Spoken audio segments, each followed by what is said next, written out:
It's been just over 4 years since the Lions last found themselves on Sunday Night Football, and they want to make sure this one is one to remember as they take on the home team, the Green Bay Packers. Now, a lot's going into this game, and we talked to Mike Tirico of Sunday Night Football, and he walked us through everything that has them excited, and it's safe to say we have a good one on deck tomorrow night. From a national perspective, I mean, it's been a while since they've been able to have this platform and play on the national stage. How hungry do you think Lions fans are and the team to get this opportunity? Well, let's start with the fans. The fans are extremely hungry for an opportunity like this. It's been so long. One playoff win in almost a half century plus, closing in on 6 decades.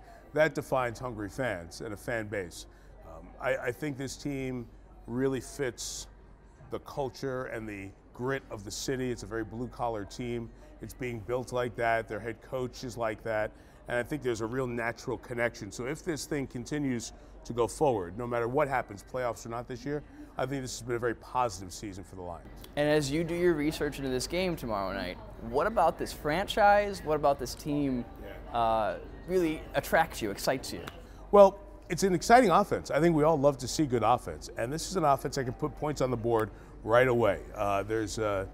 They've got the pieces in place to make a little bit of a run, and they could still do it this year depending on what happens with Seattle on Sunday afternoon. I was going to ask that. Stakes are great. They could be greater with the Seattle loss. Right. As you guys work for this game, are you kind of hoping, looking for a Seattle loss to make the stakes all that much more interesting? Well, this is going to be great no matter what because it's Aaron Rodgers playing at home, winning to get in the playoffs. So that alone is great. If the Lions are in the same boat as well, it becomes a double bonus and really adds to the game. But I've been telling people all week that if you know Dan Campbell's team and you've watched them, there's no way for a half second to even consider that the Lions might lay down in this game.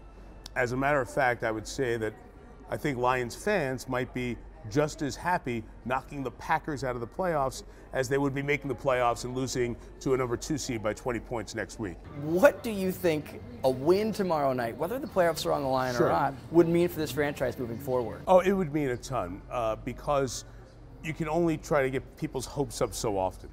Lions fans have been disappointed, but I think the way this build is happening with a team that can run, a team that can defend, a physical team, all those elements together, I think the fan base has reason to hope that they're going in the right direction. You know, sometimes sports just throws great storylines at you, and with Matthew Stafford's old team needing to win, with the Rams' ties in Detroit, with Jared Goff the quarterback, Brad Holmes the GM was the assistant GM with the Rams and helped build their Super Bowl team. So many connections here. I think there's a lot of poetic storylines to whatever plays out on Sunday. Thanks so much for your time, and we look forward to the broadcast tomorrow. My pleasure. Have a good one. Keep Grand Rapids safe this winter.